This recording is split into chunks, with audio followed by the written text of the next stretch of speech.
بسم اللہ الرحمن الرحیم۔ السلام علیکم۔ آئیے ناظرین سنتے ہیں کہانی۔ ہمارے محلے میں خالدہ نامی عورت نے گھر خریدا تھا۔ سب محلے کی عورتیں اس سے ملنے جاتی اور آ کر مجھے بتاتی، صفیہ کیا شاندار عورت ہے خالدہ، کیا سج دھج ہے اس کی، کیا شان بے نیازی ہے۔ میرا دل ایک دم ہی جکڑا جاتا تھا، حسد سے سینہ جلنے لگتا تھا۔ دراصل خالدہ کے آنے سے پہلے محلے میں میری ساکھ بیٹھی ہوئی تھی۔ یہ متوسط طبقے کا محلہ تھا۔ میرا شوہر ایک سرکاری اسکول میں استاد تھا، اس لیے میرے حالات ان سب سے اچھے تھے۔ پھر پہننے اوڑھنے کا فن بھی مجھے معلوم تھا، اس لیے سب میرے سامنے پھیکے پڑ جاتے تھے۔ مگر اب ہر طرف خالدہ خالدہ ہی ہوتی رہتی تھی۔ میں تجسس کے ہاتھوں مجبور ہو کر اس سے ملنے اس کے گھر چلی گئی۔ وہ بڑی ملنسار اور ہنس مکھ عورت تھی، مگر مجھے اس کی ایک بات نے چونکا دیا تھا۔ وہ بولی میں تنہا ہی رہتی ہوں۔ میں نے اس سے جب اس کے شوہر کے متعلق پوچھا تو وہ بولی 10 سال قبل ہی میری طلاق ہو گئی تھی۔ میں نے پوچھا تو آپ کا خرچہ کیسے چلتا ہے؟ خالدہ بولی میں خود کماتی ہوں۔ میں نے سر ہلا دیا اور گھر آ گئی، مگر یہ بات مجھے ہضم نہ ہوئی تھی۔ ایک تنہا عورت آخر کتنا کما لیتی ہوگی بھلا؟ اس کے مہنگے مہنگے کپڑے، جوتے اور گھر کی سجاوٹ نے مجھے شش و پنج میں مبتلا کر دیا تھا۔ میں نے سوچ لیا تھا کہ جب اگلی بار خالدہ کے گھر جاؤں گی تو اس سے اس کے کام کی نوعیت ضرور پوچھوں گی۔ 2 دن بعد ہی میں خالدہ کے گھر کے سامنے کھڑی تھی، مگر تب تک وہ ایک بہت بڑی گاڑی میں بیٹھ کر آگے بڑھ چکی تھی۔ میں حیران تھی کہ آخر خالدہ کون سی جاب کرتی ہے جو اس قدر بڑی گاڑی لینے آئی تھی۔ میں نے سوچ لیا تھا کہ اس بات کا سراغ تو لگا کر ہی رہوں گی۔ میں گھر آئی تو میری پڑوسن بھی میرے پیچھے میرے گھر میں داخل ہو چکی تھی۔ وہ بولی صفیہ خالدہ تو بڑے اثر و سوغ والی عورت ہے، ہر روز اسے بڑی بڑی گاڑیاں لینے آتی ہیں۔ میں نے سوچ لیا ہے کہ اس سے کہوں گی کہ وہ میری بچی کی بھی کہیں نوکری ہی لگوا دے، تم سے تو یہ کام نہ ہو سکا۔ میں غصے سے بولی عورتوں کے اثر و سوغ کہاں سے آ گئے؟ تم نہیں جانتی جن عورتوں کے غیر مردوں کے ساتھ تعلقات ہوتے ہیں ان کے لیے ہی بڑی گاڑیاں آیا کرتی ہیں۔ ہاں تم اپنی بیٹی کی ملازمت کے لیے کہہ دینا اسے، پھر تمہاری بیٹی کے لیے بھی گاڑیاں آیا کریں گی۔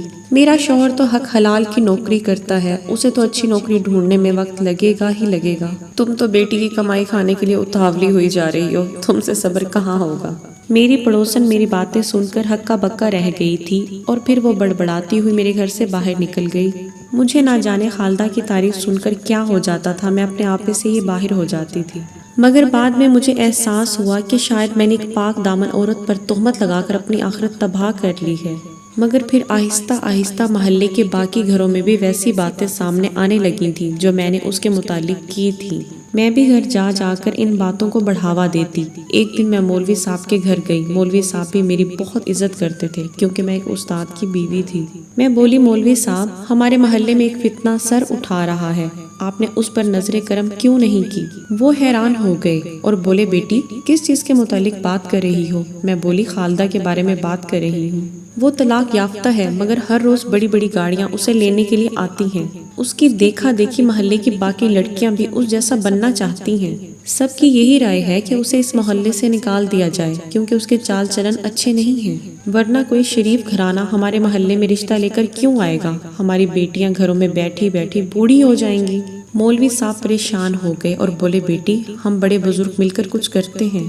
اور پھر 3 دن بعد سب لوگ خالدہ کے گھر کے باہر کھڑے تھے۔ مولوی صاحب بولے خالدہ بیٹی ہم نہیں جانتے کہ روز روز یہ گاڑیاں اور طرح طرح کے مرد تمہارے گھر کیوں آتے ہیں، مگر یہ سب باتیں ہمارے محلے میں قابل مذمت سمجھی جاتی ہیں، اس لیے ہم سب کی متفقہ رائے ہے کہ تم یہ محلہ چھوڑ کر چلی جاؤ۔ خالدہ بڑے ادب سے بولی مولوی صاحب آپ کے محلے میں نکی کے کام کو معیوب سمجھا جاتا ہے کیا؟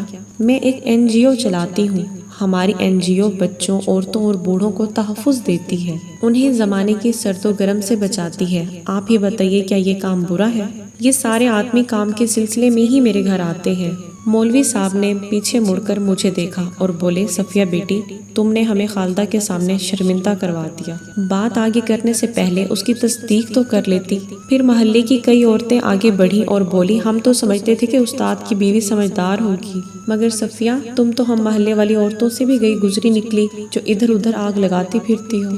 میرا شرمندگی سے برا حال ہو چکا تھا۔ اب محلے کی سبھی عورتیں مجھے چغل خور اور فسادی کہنے لگی تھیں۔ اتنی ذلت میرے لیے ناقابل برداشت تھی، اس لیے شوہر کے ساتھ یہ محلہ ہی چھوڑ کر چلی گئی۔ اب مجھے اکثر یہ بات یاد آتی ہے کہ جو لوگ دوسروں کے لیے گڑھا کھودتے ہیں اس میں خود ہی گر پڑتے ہیں۔ جیسے میں نے اپنی عزت بھی گنوا دی اور محلہ بھی، اور تہمت لگا کر میں نے اپنی آخرت بھی برباد کر لی۔ امید ہے آپ کو کچھ سیکھنے سمجھنے کو ہی ملا ہوگا، تو آج کی ویڈیو کو لائک، سبسکرائب، شیئر کر دیں۔ ملتے ہیں نیکسٹ ویڈیو میں، تب تک کے لیے اللہ حافظ۔